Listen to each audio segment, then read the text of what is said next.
Le département de physique comprend un peu plus de 30 personnes, la majorité enseignants-chercheurs, un enseignant d'anglais et des techniciens qui permettent l'organisation des TP et bien sûr des secrétariats qui peuvent aider les étudiants, les accueillir et traiter leurs dossiers.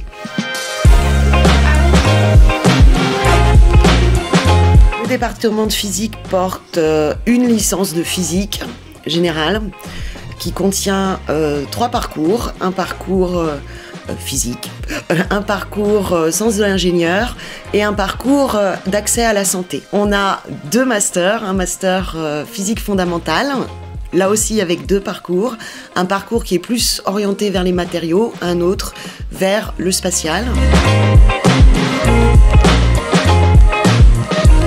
Un master en apprentissage qui est situé à l'antenne de Bourges et sur Orléans avec 2 parcours, qui est tourné donc vers l'apprentissage et la métrologie en particulier sur Orléans.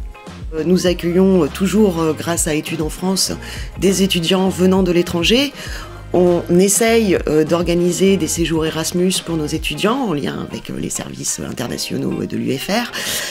Et puis, nous avons maintenant le programme Athéna de l'université qui permet aussi d'avoir des étudiants d'universités étrangères qui suivent des modules en commun avec nos étudiants. Il y a le programme Minerve qui va permettre à certains de nos étudiants de faire des stages à l'étranger et qui compteront dans leur cursus. Donc un parcours d'excellence géré par toute l'université et porté par plusieurs formations.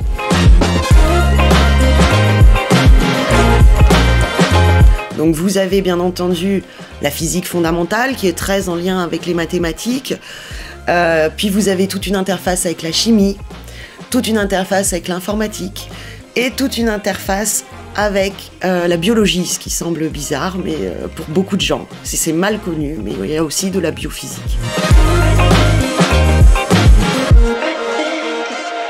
Alors les liens sont forts puisque nous sommes majoritairement des enseignants-chercheurs, professeurs des universités ou maîtres de conférences. Ça veut dire que la moitié de notre temps est passé au sein des laboratoires, soit sur le campus CNRS d'Orléans, mais pas que, soit sur le campus universitaire d'Orléans. Donc je ne peux pas tous les citer parce qu'on est une des formations impliquées dans beaucoup de laboratoires. Mais pour citer, disons, certains qui représentent un peu les différentes disciplines, vous avez le GREMI, vous avez l'ICMN, vous avez le SEMTI, vous avez ICAR, vous avez le CBM, j'en oublie plein d'autres, mais voilà, qui sont au cœur des formations et surtout impliqués au niveau des masters.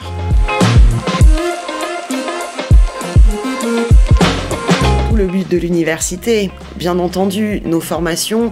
Alors les formations fondamentales, un peu moins, elles correspondent à la nécessité des labos de recherche. C'est pour ça qu'ils s'impliquent aussi à la conception de la formation pour qu'elles permettent d'avoir des étudiants qui vont poursuivre en recherche, en thèse, après leur master.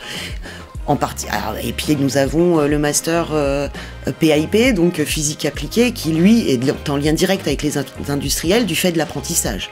Donc par définition, ils demandent d'avoir des apprentis formés et correspondant à leurs besoins.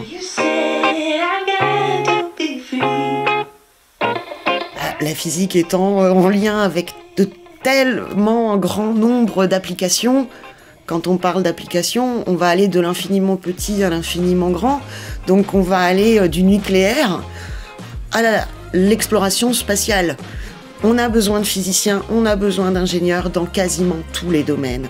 On est en besoin de gens formés pour aider, que ce soit les énergies renouvelables, les énergies nucléaires, la conception de batteries électriques, les économies d'énergie, les nouveaux matériaux, les machines qui permettent d'avoir de meilleures images pour la médecine. Et les filles, faut pas hésiter à venir nous rejoindre, il faut arrêter de penser que tous les physiciens sont des hommes, c'est pas vrai. On a besoin de femmes aussi, elles apportent une contribution non négligeable